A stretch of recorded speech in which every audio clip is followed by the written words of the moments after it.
My name is Susana Feitor. I'm from Rio Maior, and I'm a former Olympian from athletics, race walking, and I'm here with you in the next podcast for Portugal The Simple Life. Welcome back, or welcome to another episode of Portugal The Simple Life, and I'm really delighted to be joined here by Susana Feitor.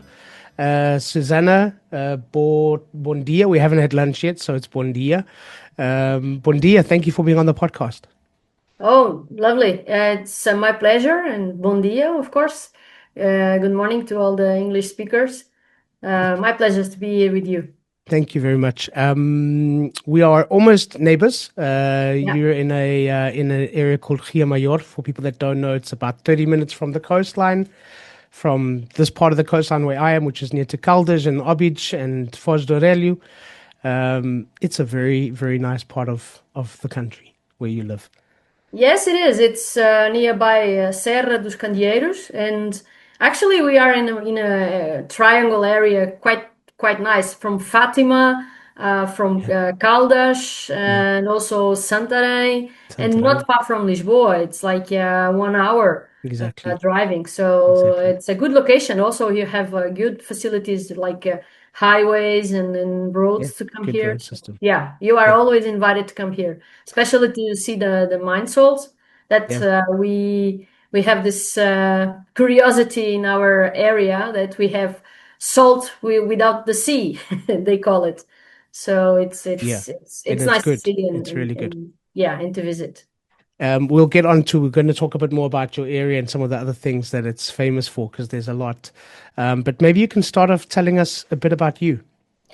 Well, I was born and raised right here in this area, not quite in the city, Rio Maior. It's a small village called Alcobertas, also cool to visit because we have a very old, like thousands of years of a dolmen.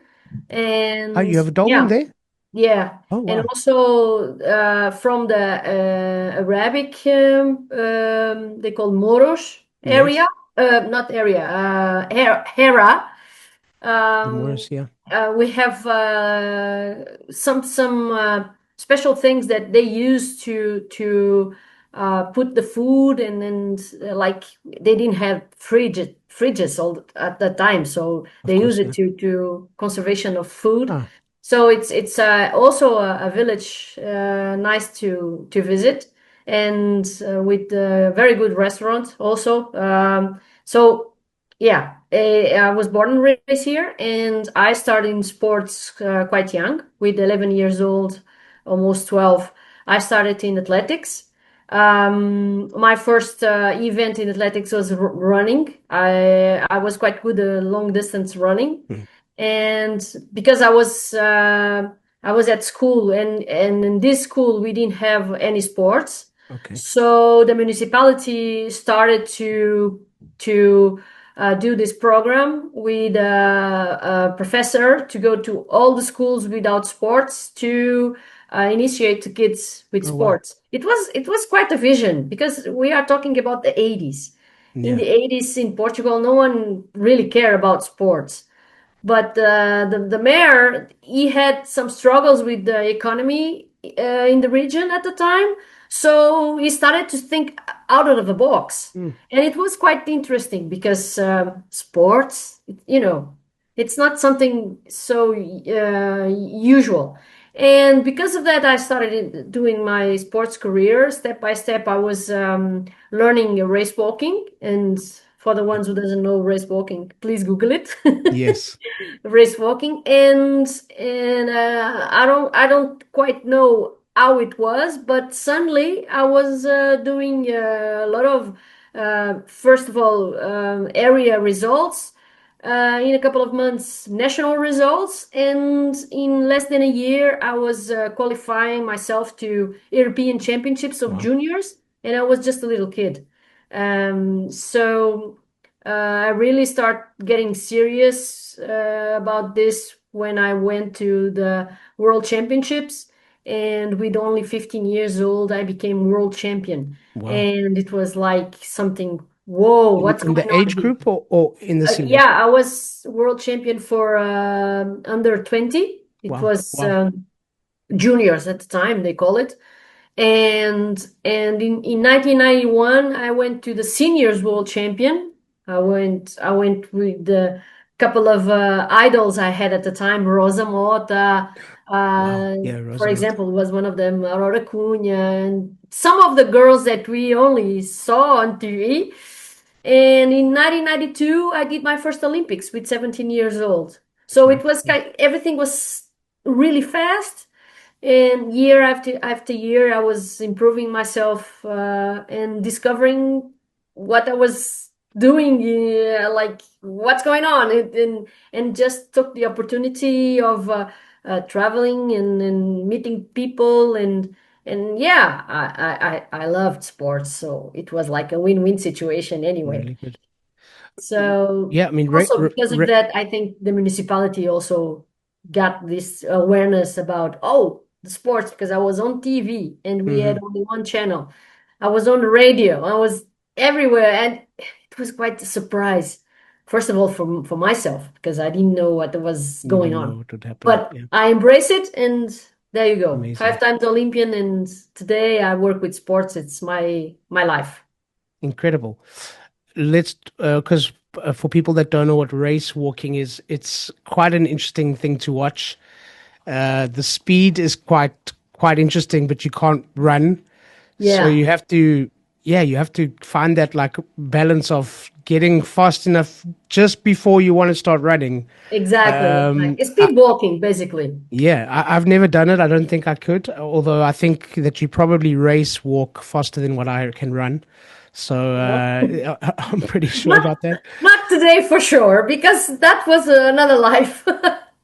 But I mean, how did you get into that? Because obviously running was the thing that you started doing. At Mhm. what point did you think, actually, no, I want to do this, and I'm pretty good at it? Well, we discovered my way of doing sports as a race walker because in the group, I mean, in the club, the coach would try to teach us everything about athletics and also race walking a little bit.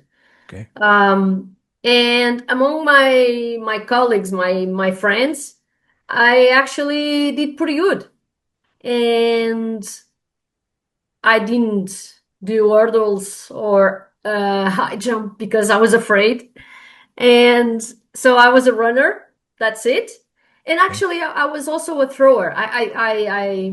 Shot put. I tried shot put, yes, Mm, in javelin. okay. I think it was with 13 or 14, something like that. I was the regional best athlete for javelin. It was like, whoa. But one day, like a couple months after the we tried race walking, the athletics from the area, Santarém, asked all the clubs if anyone has a race walker because we're gonna have these team competitions and we need a race walker. And my coach said, "Why don't you go and try? Just try. I mean, you are the best here. Why not?" And I said, "Yeah, okay, why not?"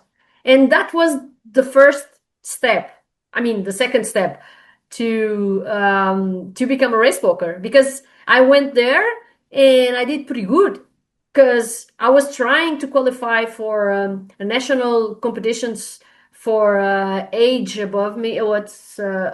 What was 16 or something like that, and I couldn't. It was Yeah. in 1500, 3000, and I couldn't in running.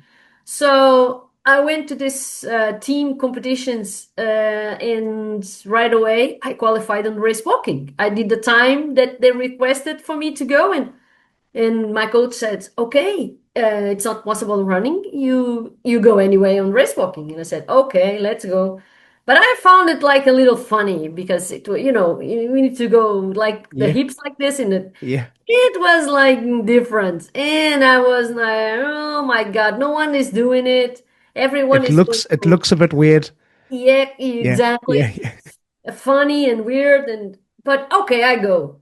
The thing is, I started to improve myself every time I went to a competition. Doesn't matter if it was 3,000, 2,000. The kilometers for me was like, okay, just go. And the big day came when I did the juniors national championships.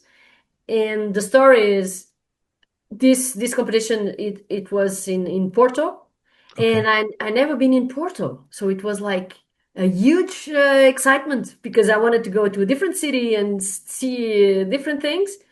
And when I got there, we supposed to do 5 kilometers, and 5 kilometers, oh, that's huge, such a big distance. And then my coach says, just go, don't be the last one, and finish. That's the goal. Yeah. Okay. But guess what? After a while, I was not in last one, but before last. And I was, this is so boring. Let's go a little bit faster and a little bit faster and a little bit faster. And suddenly my finish line was in the number 3. I got to the Wow. podium. And that was like, The beginning. what's going on here? And from that day on, it was, yeah, history. So that's Amazing. why that's why I went to race walking, because I love to compete, and everything combined was really cool. And that was the story. And then 5 Olympics. Yeah, And until and if I'm not Beijing. mistaken, you also had you held the world record for a while as well. Yeah, exactly. And then the Amazing. Russians came in, took me the world record from track, 20 kilometers on track. Incredible. Which were the Olympics that you went to? Okay, so I started in 92 Barcelona. And that you were 17. Yeah, with You were 17. young. You must have been one of the youngest Olympians for Actually, I Portugal ever. was for the athletics. Yes, Yeah. not the for the World Olympics, but for the athletics, I was the youngest. Yeah. Wow. Okay. Then That was 96 Barcelona. Atlanta. Then 2000 in Sydney. Then Okay. 2004 in Athens, and then 2008 in Beijing. Wow. I did went to London 2012, but as a spare athlete. So at the Okay. time, the IOC, International Olympic Committee, didn't count us as an Olympian. Today they do. A Okay. spare athlete need to be prepared if something happens Yeah. to the qualified athletes. So doesn't make sense we don't be part of it, because if something happens, I need to go and compete. So in 2016 in Rio, they changed already, and then the spare athletes would be in the team as well. It makes sense, Yeah. but sometimes I joke and say I did 5+1, because I went to London, I Yeah. did everything except to live in the Except Olympic compete. Village Okay. and compete. Yeah. So yeah, I remember the Barcelona Olympics very clearly because it was the first Olympics, because I'm from South Africa originally. okay, okay, And it was the first Olympics that South Africa was allowed to participate because it was oh, after isolation. okay. And we still had a marathon runner, Ilana Meyer, Of who course, who got doesn't know silver, who her? got Yeah, silver. And very nice. yeah, amazing experience. And I still remember the South African team was really, really small back then, you know. How many athletes were in the Portuguese team? Can you remember I for don't Barcelona? remember, but it was quite huge. I think almost 100 Oh, wow. athletes.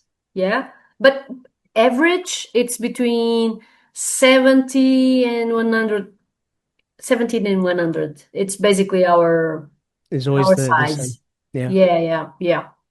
Because But it's you guys are huge in now South it's a big Africa. team. Yeah, the South African good athletes.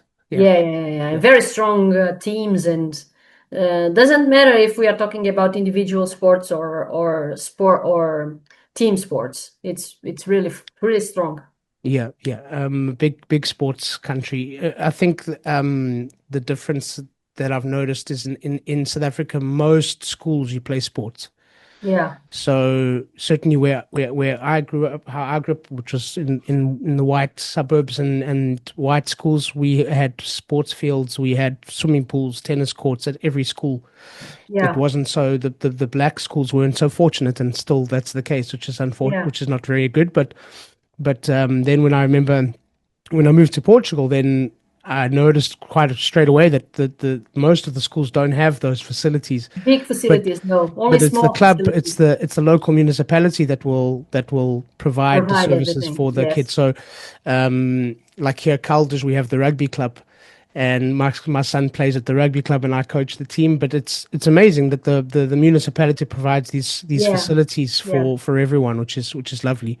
You have a training center, a high performance training center there for badminton as well. Yes, yes, Because they do that's the my job today. I'm with the Sports Foundation, and we coordinate the network of training centers. mm, And the Caldas, Peniche, Nazaré, Rio Maior, they all have training centers. Different sports, yeah, yeah, but each one with their own specialty. yeah. Like the only in Rio Maior, it's a multi-sports training center, but the main focus is swimming. In In Rio Caldas, Mayor. it's badminton. It's Peniche, it's surfing. Nazaré also surfing, Yeah, of it's course. become it's an Olympic sport now. Yeah, yeah, yeah. That's why it's very important to have good Nazare is surfing facilities. as well. I'm sorry? Nazare is also surfing. Yeah, yeah, big Ah, waves a for the big big wave waves. surfing. Yeah, Yeah, yeah, okay. yeah, yeah. Yeah, that's crazy, those guys. Completely. Yeah, Yeah, yeah. I don't think I could do that. Me Um, neither. it's interesting to see how kind of Portuguese Olympic sports has developed in the last years because I mean, Rosa Mota was a great example. She was a bit of an outlier as someone who won things. We've always competed, but now the last years we've been winning more. You know, you've got Patricia Mamona, and you've got the guy who rose Pimenta, Yeah, yeah, yeah, yeah, yeah. guys like And that, and and and yesterday we just won one more medal at the World Judo with Patricia Sampaio. she's very good. Yeah, Yeah, she's also a medal from Paris from the that's Olympics. right. Yeah, Yeah, and she's also from judo. Coin. It's She's from Tomar. yeah, She's exactly. from Tomar. Yeah, yeah, yeah. Yeah, yeah, yeah, yeah. And she's coached by her brother, also from Tumar. Yeah. Yeah, yeah. I've reached out to her to be on the podcast because she'd be a very interesting guest as well.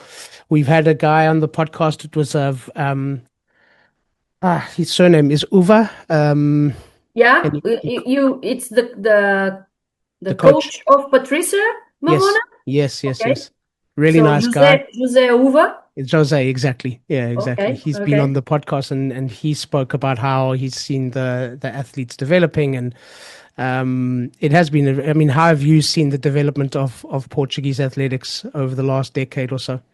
Yeah, I think the main reason is the sports facilities, because on the 80s and 90s, basically we had some track and fields, but not many, and people would use what they had, and it was roads and forests. So running was the thing. Of course, we had other events and we had other athletes. Of course, we had but not many as today. And to be honest, it's more fun to practice like gymnasts, and then you go from the gymnasium to the track to do hurdles and then jumping, and then it's much different than to be a runner. Run, run, run, race, walk, and yeah. So for the kids, it's much more fun to do other things. So you have more quantity, and now I think the I think the focus must be on knowledge and to give the best conditions to our coaches, because it's about them to provide to the kids and to the young athletes the best they know, to not only to Yeah, raise them as athletes but also as humans, because the good thing about sport is that it's a school, it's a university of life. So yeah, I think that's the future about us, to use all the technology it's available, and also put the universities on the training fields, and help the coaches with a passion, because you need to be passionate about it if you want to be a coach. um, Mm. and and help them to improve, to know more, and bring here people from outside with more knowledge than we have to help us, and uh, also go outside and learn with others, because that's the only way to improve and do better. Also, I think the way of life in Portugal, it's not sports friendly, uh, because our income, it's not high, so many families, they struggle with the two jobs, and they struggle to provide the family and to have everything that these days are needed in the family. Yeah. And so the spare time is not so much to do other things. And other things, it's not only sports. I mean, it could be things related with culture, like being an artist, being a musician, or being an actor. And I think our day is too full with professional, or I mean, with a job. It's too heavy, Mm. and there's not many jobs that you can combine other And activities with. train. Yeah. Yeah, because when we see other some countries, like in the northern Europe, you see your day, your job, like finish in middle afternoon, and then the rest of the day you can do whatever. You can be at the family. You can do nature activities. You can do sports. You can do whatever, right? And the bedtime is much earlier than in Portugal. Mm. You go to bed before 11. It's quite impossible. And some kids, they have dinner like 9 in the Yeah. evening. And because they go for training like 7, Yeah. Yeah. for Yeah. training at 7, it's very late for a kid. I understand in summer because it's very warm, Yeah. but indoor sports you can do, doesn't matter at the time, you can go. But with this, like, it's too heavy. So I agree with you when you say in South Africa the culture is about, it's around the school. Yeah, it's where the kids are. Yeah. So Yeah. And sport becomes part of your day in exactly. And in Portugal, this conversation, it's quite old, because well, everyone yeah. knows the kids are in school, so that's where you should put the time to do sports, or to do music, or to do theater, Yeah. whatever, Yeah. right? Yeah. Yeah. But Because the kids finish not easy. school late as well. I Yeah. mean, we even in high school we finished school. The latest that would finish school would be 2 o'clock in the afternoon, Okay. and the rest of the afternoon you're playing sports or you go home Yeah. and you do your Yeah. homework. And here the kids finish sometimes at 6:30. Yeah. Then And they still have. listen, and the parents say thank you, because if they finished earlier, some of the parents, they What do the don't kids do? know Yeah, what do the how kids to do? control them, because they are afraid. Yeah, These yeah, days we are not a dangerous country, mm, but somehow the families, they are afraid to leave the kids alone. yeah, yeah, So they kind of live in a bubble. It's a little too much, in my opinion. But anyhow, um, if the parents don't have the grandparents to help, it's a struggle. yeah, That's why we from the sports community, we keep saying we need to improve the sports in schools, because it's the only way. It's where the kids are. yeah, It's the only way. And the clubs, of course, you need to involve the clubs, because yeah, that's the way the things yeah. are in the Or system in Portugal. yeah, It's or the clubs and the schools Yeah. This is a collaborate. very old conversation, and Really? yeah, very old conversation. And there are some good examples in some municipalities, that they work together with the clubs, because for the clubs to be able to go to the schools, or the teachers to go to the clubs, you need to have this match working perfectly. Yeah, Also, you need to provide a professional in the club, and that means money, at least You mean with the minimum income we have, at least 20,000 a year for a club, just one coach Mm. to be 100% with that job. Yeah, So it's tough. it's too many things to think about. It's not easy. So in some regions, we have good examples working quite good, but it's a lot of Yeah. combinations. It's like a Yes. Tetris, like a Yes. Lego. Tell us, describe your what it meant to you and how it felt to represent your country at that level. Oh, that was, you know, going back to the story of me as a little kid to become world champion. Can you imagine? From one week to another, I was traveling from Rio Maior to a foreign country to represent my country. And that was something huge already. And then when I go for the competition, I start as like, I don't know, as a rookie, just going, press the speed button and go. And suddenly I'm listening my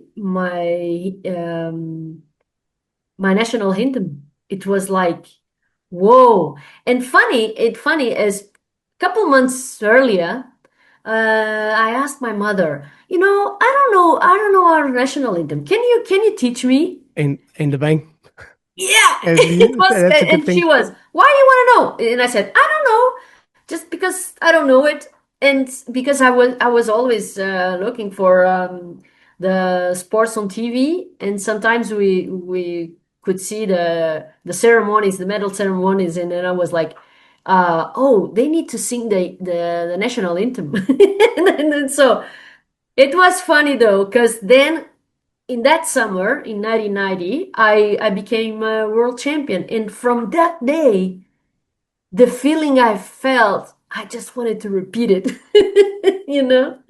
So for me it was always not only a pleasure, it was like I felt proud, I felt like it was really something huge. I always cherish a lot. I have all of my outfit that I used on the competitions because it was something like, I don't know, something like, I don't want to call it something like religious, but something like I appreciate it a lot. And yeah, to see the flag, and yeah, it was always my country. Doesn't matter if we have like all these things that we talk about and bad things, and not no country is perfect. And I like my people, I like my family, and so yeah, it's always good to come back home. I love to travel. I love to know and exchange things and know more about Yeah. others. I love to talk, as you may see, but it's really cool to come back home. Yeah. So yeah, and, Did you? and of course, every time people ask me, what do you like most about your country? It's very hard to answer because suddenly you start to think, okay, now I love the sea. I love to go to the mountain, also the food, and also the people, and blah blah. And suddenly, oh, it's too many things. But also, there's a lot of bad things. But who doesn't? Exactly.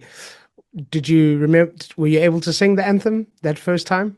Oh yeah, yeah, yeah, yeah, It's a yeah. beautiful. I love our And I anthem. cried. I would as well, probably. And it's a beautiful anthem. It's a very, Yeah, very it beautiful is. anthem. And also, race walking in Portuguese is marcha. Exactly. I was going to ask about okay, Mashar, Mashar. Yeah. Exactly. And So it's so when it perfect. comes to marchar, marchar, I was like, yeah, marchar, marchar. Exactly. Yeah, exactly. Between my job as a realtor at Portugal Realty and hosting this podcast, life is pretty busy.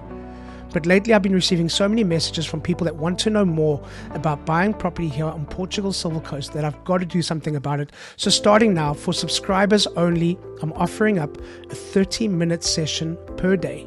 That's 5 30-minute sessions for a one-on-one meeting to talk about buying property here on Portugal's beautiful Silver Coast. This is for subscribers only. So please subscribe to book your session and get in touch with us through the links below via WhatsApp or email to book your session today. I'll be happy to speak to you. It's for subscribers only and it's completely free. You mentioned how you've traveled, and obviously you traveled a lot with sports. What were the things that you missed about your country when you were traveling so much? Oh, I usually miss the food. Coffee. I miss the coffee Yeah, because our coffee, like uh, in the coffees, many coffees, it's a little bitter. It's very strong and little bitter. I'm not fan of that coffee, but I like the coffee that I do always espresso, of course. But I like in some brands in some places, um, but always coffee. I'm a coffee person, and yeah, the food, the bread. It's very difficult to find bread like we do here. But when I say here, I say in the villages yeah. because some supermarket bread, Mm. it's a little artificial with a little yeast, I think too much. And I I do love that. And And you've got good bread, Rio Mayor. yeah, but you know what I do love as well, it's I can't miss it. It's fish. Yeah, Yeah. When I recently found like there's too much artificial fish, fish without the true flavor of fish. The only fish that you still have the true flavor is the codfish, bacalhau. bacalhau. It's the Yeah, only one because it came from the right place. It's salty or frozen in the right moment, and you cannot fake that one. And it's our identity, of course, and also sardines. yeah, I do love a good sardine, the yeah. fatty And it's one. now, it's this time of the year. It's It's the time of sardines. the year, yeah, because it's also a kind of the fish or type of fish that it's very difficult to have in a farm fish. It's not possible. You Yeah, need to go to the deep sea and take it at certain and times of the year. yeah, and those flavors, um, it's in my memory since my childhood. So it's the That's what same with made you. That's what made you a good runner. Is all that bacalhau. yeah, yeah, yeah. It's also like, but Benny, even the meat or the chickens, you have this memory from the countryside that the the the the pigs or the goats or even the chicken they were on the field. My grandmother would go get one, killed it, put it in the pan, and eat it. Yeah. So it's very hard to find these things these days, but you still can find it in Portugal at least. Yeah. Yeah, I mean the nice thing about where you are and where I am, it's still there is still that tradition, with the Plaza de Fruta Oh yeah, oh, and the Mercado do Peixe and it's the fresh fantastic. things and the bread. That bread from Rio Maior, Pão do Rio do Maior is just really, really amazing bread. Yeah. I spoke to a baker before on the podcast, and he says it's got a lot to do with the quality of the water, Ah, yeah, which and the that's quite flour, yeah. interesting. And Yeah, and yeah. obviously Water and the flour, yeah. yeah, it's Yeah. really interesting. But yeah, we're lucky here that we still have those things where it's the fresh food and it's the fresh fish, and I'm glad that my kids can still experience it because we never know how the world will be one day. But yeah, it's a privilege. It is. You are right. Yeah, yeah. What do you think the world learned about Portugal through our athletes, through you and your colleagues that went to the Olympics? What do you think the world learned about Portugal through our athletes? I think to be a fighter, to be a warrior, because for some countries, like for African countries or for South American countries, Portugal, it's part of Europe. So when they look to us, it's like a big country with several countries on it. Yeah, But when we talk about the sports in Portugal within Europe, They look at us as a small country and with rich culture, but not much to offer besides the good weather and a very good place where we can go in training. Because it's true, we can do um, all months we can train outdoors, Hmm. and it's possible to do training camp, and almost none of the days you have to skip the training because it's bad weather. So it's very good for elite training camps. But when it comes to competitions, I think the Portuguese athletes shows we are warriors because we go and also not in the faces but in the way that we compete.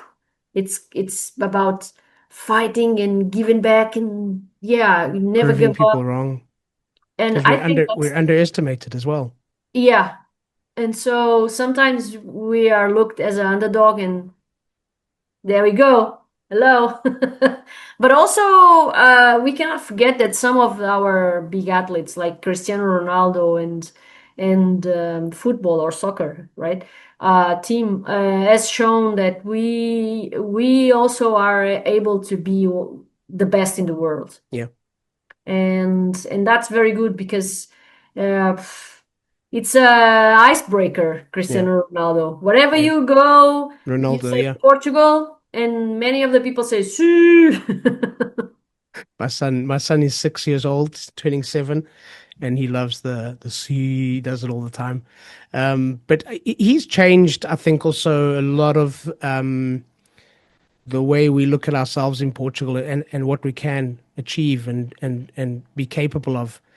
I remember at the beginning he used to divide a lot of opinion. We've spoken about it on the podcast before, where people used to think he was arrogant, but he was the best, Yeah. and in many ways Well, still is. And but he showed that you can be the best, and I see there's a change in mentality in the way that we compete in other sports, and maybe people like him is some of the reason for that.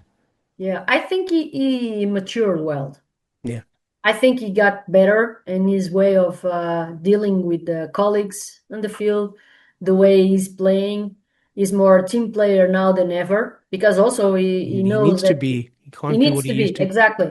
Exactly. Yeah, And he was arrogant, yes, because he was, if in the beginning of his career with the national team, if you were more team player, I think you would be even better because somehow in certain moments everyone was playing for Ronaldo yeah, instead of playing for the team and strategy, and many games we saw when Ronaldo couldn't play, we were better.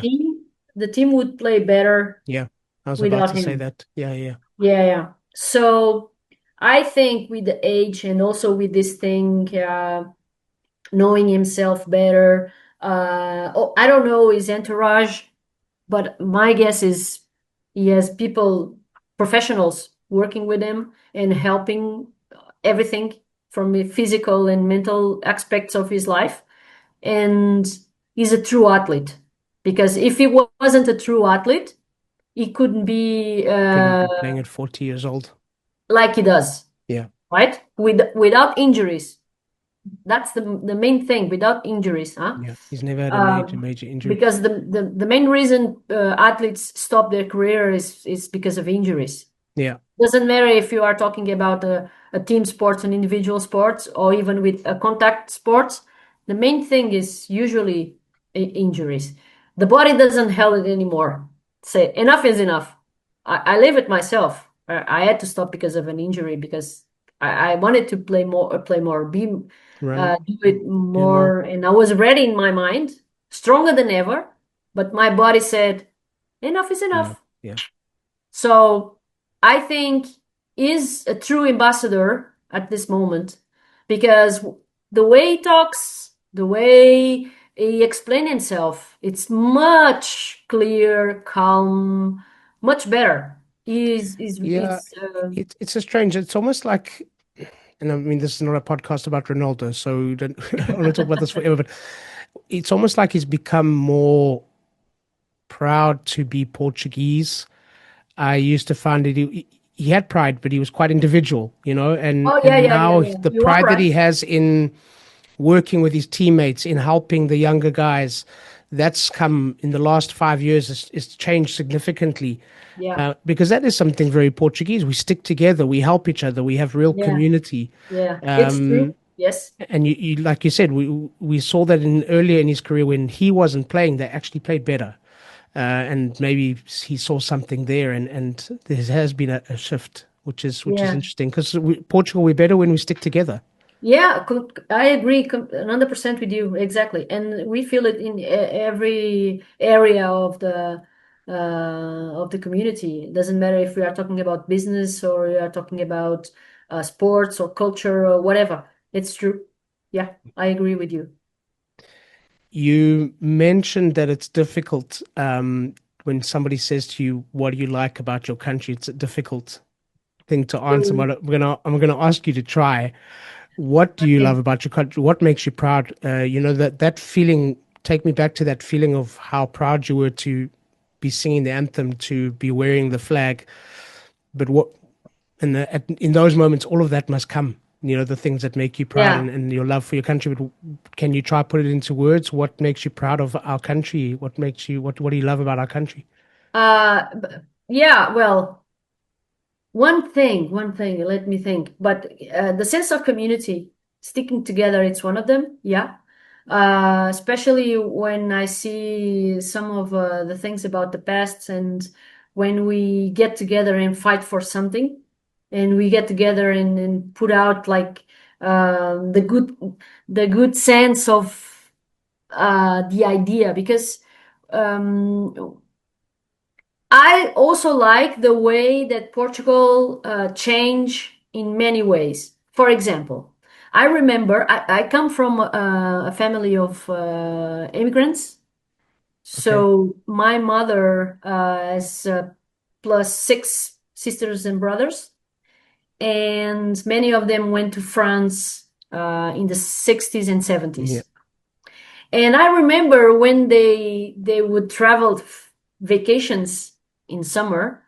Sometimes they would say, "Ah, we already know where we when we are getting to Portugal," because well, once we pass the border in Spain, we see the bad roads and the garbage and a lot of trash on the roads and so on. And today, It's the it's the opposite. opposite. Yeah. And I feel such a I don't know. It's like yeah, it's a sense of pride because even the kids today they get mad when they see someone throwing the garbage out of the place or you know and that's really good also about this idea of saving things and not throwing away the waste We don't around waste. We don't all waste. this concept of the waste it's so much better and I feel really proud of that because today, I think many of the kids feel bad if you don't put the plastic on the yellow and you know Yeah. Yeah. Yeah. Yeah. that's one tiny thing that I feel proud. Then yeah, I feel about the food. Every time I go to the countryside and I see olives or I see vineyards or I see and people working in there to do their own olive oil, to do their own wine, chickens with their own eggs. That's us. That's something really Portuguese, you know? And then they open the doors to you. That's really Portuguese. Hmm. The Portuguese way, I'm sure you know, the 1st of November, we have in here, it's very popular. It's the Day of the Dead, Yeah. Dia and dos Mortos.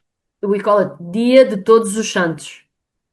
And in my village, Alcobertas, every house they have a table full of food, and in that day the doors are open. It means people go house to house. Okay, you need to come to my house now. Now, in the groups of young people or the elder people, doesn't matter. They Amazing. go house in house to drink, eat, because and A that's celebration. really something that we do with a lot of pride, and Yeah. I love that.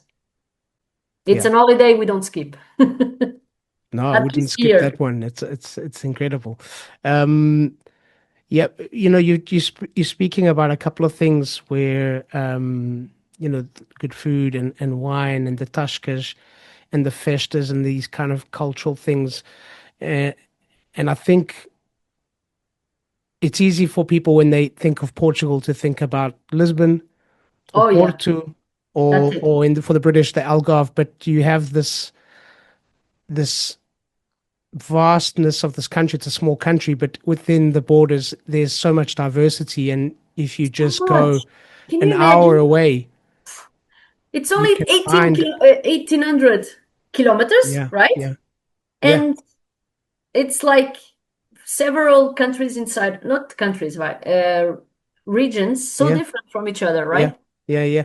And you just have to go a little bit away from these big cities and these tourist attractions to find the things that we're talking about, the real Portugal, the stuff that's beautiful about our country, the people, the authenticity, the sharing. There's nothing better than a Portuguese festa. You go and you sit and everyone's together and there's some music. Usually it's bad music, but it doesn't, nobody cares. Nobody. It's bad wine, but nobody cares. But then there's chicken there or there's sardines. It's that's Portugal. And I feel very privileged that I never ended up staying in Lisbon. Not because I don't like Lisbon, but because I think here, and similar to where you are, you get to experience Portugal Yeah. in the real way, and it's a beautiful thing. Yeah, I agree completely. And every village, at least once a year, they have this type of festivities.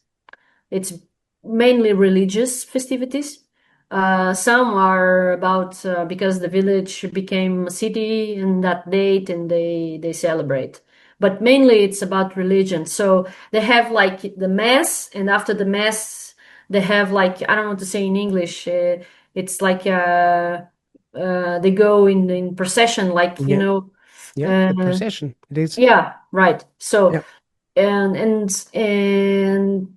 that's the typical usually way of doing the things, and then of course there's food, there's music, and usually it lasts 3 or 4 days, and that's also a reason for the expats. That means people from outside to come and enjoy the real thing. And also the sons of the village. It means many migrated to yeah, other cities or outside of the country, and usually they take vacations on those 5 days or four yeah. days They come to specifically be because with the of the festa. family. Yeah, Yeah, exactly. Festas da vila, festas da aldeia, festas em honra do santo or da santa. somebody. Yeah, yeah. No, Yeah, it's amazing. and that's another thing I really appreciate. For example, in my village called Alcobertas, they have several tiny villages around. So it's a freguesia Yeah, with small, and every small town village, they have also the saint. So around the year, you have small festas in yeah, everyone village. So yeah. if you want, every weekend you have one of those. Yeah, yeah. No, it's the best. It's the best. Um, Portuguese, they love the food, eat no, and and we'll drink. always find a reason to celebrate. Always, It's a always. It's incredible. commemoration of Despite we something. have fado, something that's very nostalgic and very melancholic, but it's beautiful. I don't know. I don't know. Maybe it's because the dictatorship, because at those times it Yeah, was something very heavy we and couldn't be together. We nope, nope, couldn't nope. gather. You couldn't do the Three convivials. You three couldn't persons. It was a too big group. conspiracy. Yeah, The biggest group should be it was two. Three, it was dangerous. Yeah, that's what they say amazing. it Yeah, was. yeah, Yeah. yeah, yeah. It makes sense. Um, you've traveled a lot through the country, of course, with your work, with your sports. Um, where else would you, where else do you enjoy visiting? Which other parts of the country do you enjoy spending time? There's a thing I want to do. This road, the Portuguese 66, the Yeah, national two, yeah. from Chaves Endoish, yeah, to Faro. I want to do that. And before I start this job at the Sports Foundation, in that summer, I did with my car.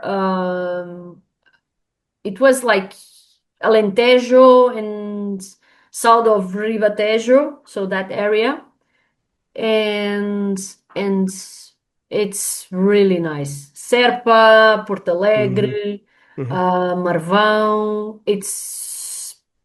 I that's the area I do love. Also in the coast, I must say, because yeah, I like the sea, I like the ocean, I like the waves. But for me, Alentejo and Ribatejo, I love it. yeah, It's really cool. But also we have some places that it's worth to go, like Ponte de Lima, Braga, mm. Viana do Castelo. The north, yeah, It's amazing. Viana do yeah, Castelo, it's very cool, very cool.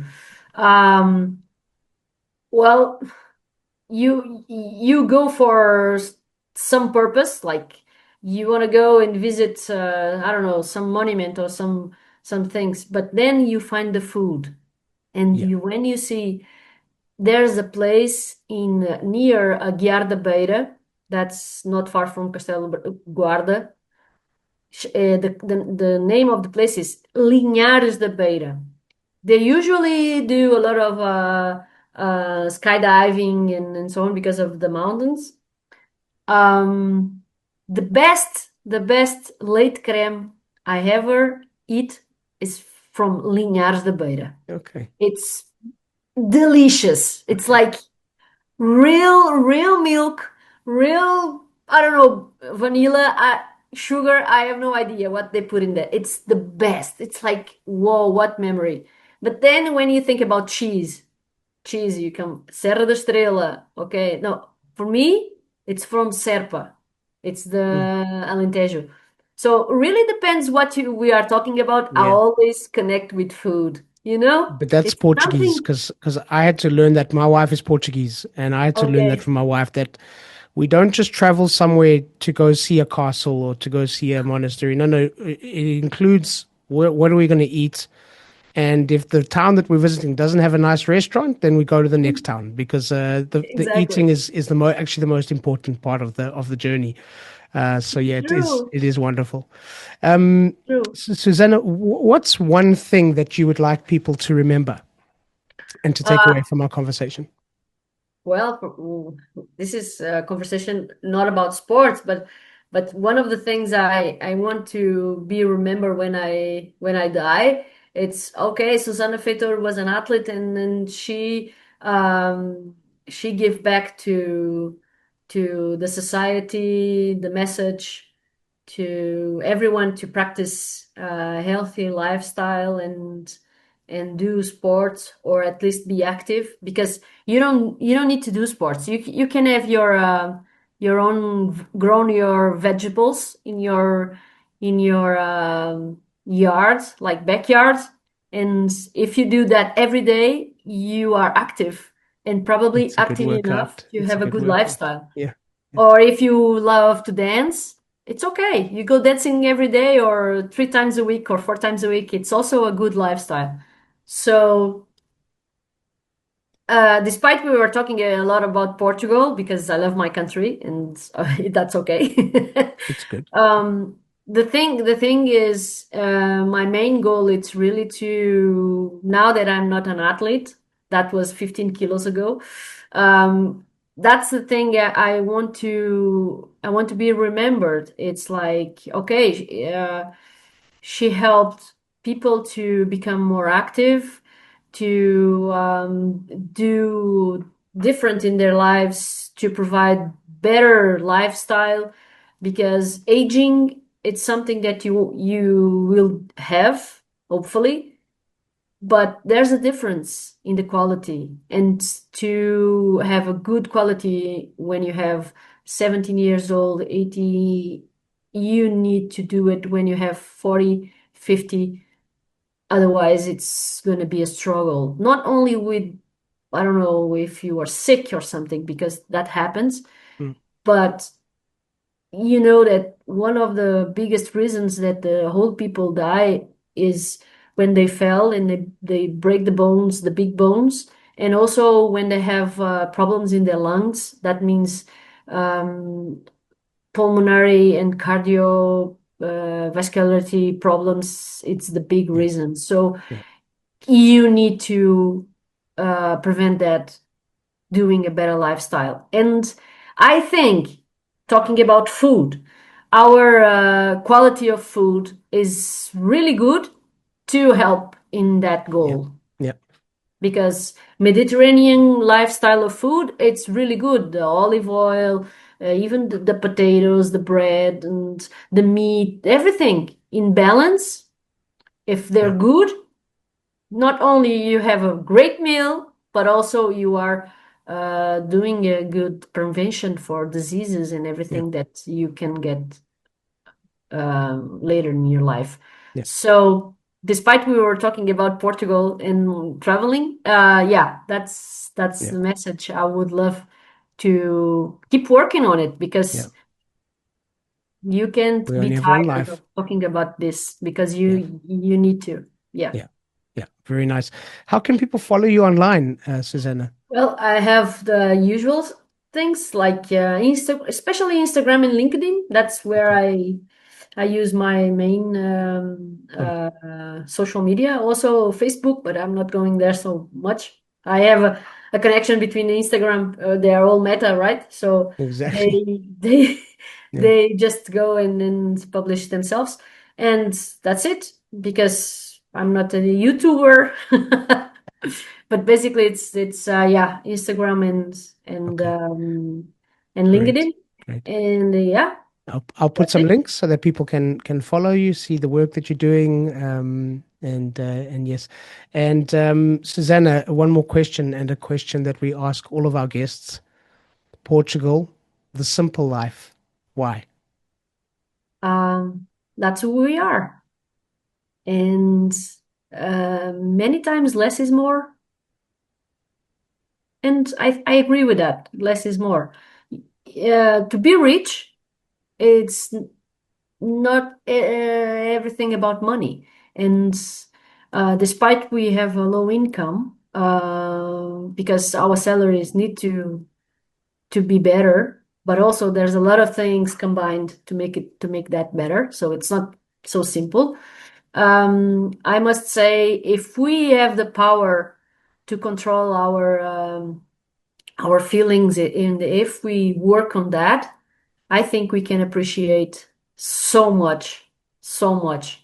And especially, like you said, outside of the big cities, on the countryside. Um, it's not only cheaper, but better. Mm, And off the grid, it's not so bad. I like it. Thank you so much for being on the podcast. It's been a pleasure speaking to you. To me as well, a very, very nice conversation, and I hope many people can feel what we feel about Portugal. That's And the plan. they don't need to come and live here, but at least to visit us and feel what we feel. And if they want to stay and live, well, they are welcome. Thank you so much, Susanna. I'm going to let you call it. Okay, that's a wrap. So thank you once again to our guest, and thank you to all of you for listening. Please subscribe, share with your friends, give us a thumbs up, and please leave a comment or a review. We always love to hear from you. Don't forget, Portugal The Simple Life also has a magazine, so download it. It's for free. We'll be back next week with a brand new episode, and as we say in Portugal, sejas bem-vindo. Welcome to The Simple Life.